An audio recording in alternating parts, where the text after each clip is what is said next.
ที่เราเห็นในขณะนี้คือเฮากำลังเดินทางไปวัดพระธรรมกายท่านผู้ชม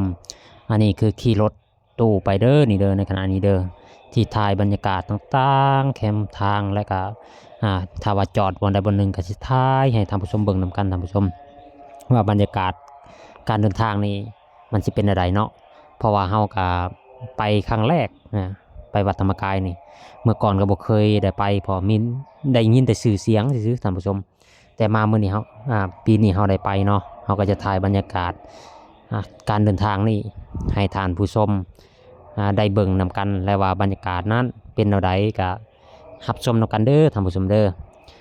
เพราะว่าเฮาเดินจากพังลาวมานี่ก็โดนเติบแล้วได้ท่านผู้ชมจนค่ำหมดแล้ว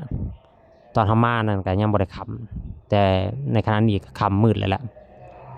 ก็เลยถ่ายให้บรรยากาศให้ท่านผู้ชมเบิ่งว่าการเดินทางของเฮานี่มันเป็นแนวใดหั่นนะเพื่อที่จะฮอดพุ่นน่ะมันบ่แม่นว่า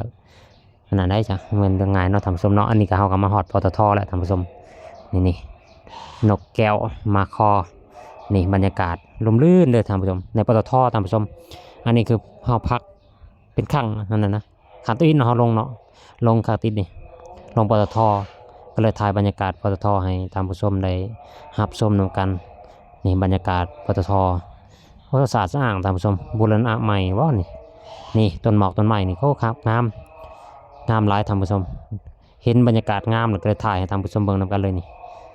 บรรยากาศนี่บ่อนขายกระเพาะกระเพนี่ก็โอ้ศาสตร์สร้างเลยท่านผู้ชมเด้ออันนี้บรรยากาศที่เราเดินไปเนี่ยเดินไปวัดพระธรรมกายนี่เลยเห็นสถานที่มันงามนะก็เลยถ่ายไว้ก่อนเก็บไว้เบิ่งเป็นที่ระลึกได้ท่านผู้ชมถ้าว่าผ่านปีนี้ไปนี่ก็เป็นที่ระลึกแล้วนี่10 ปี20 ปีเขาก็มาเบิ่งย้อนหลังว่าชีวิตเขานี่ในการเดินทางนี่ฮะไปวัดธรรมกายนี่บรรยากาศในข้างทางนะ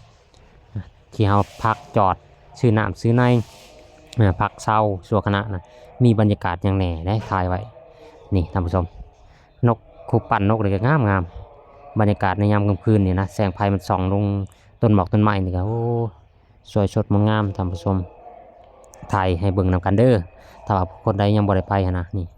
อันนี้ปตทท่านผู้ชมบรรยากาศของปตทนี่ก็กว้าง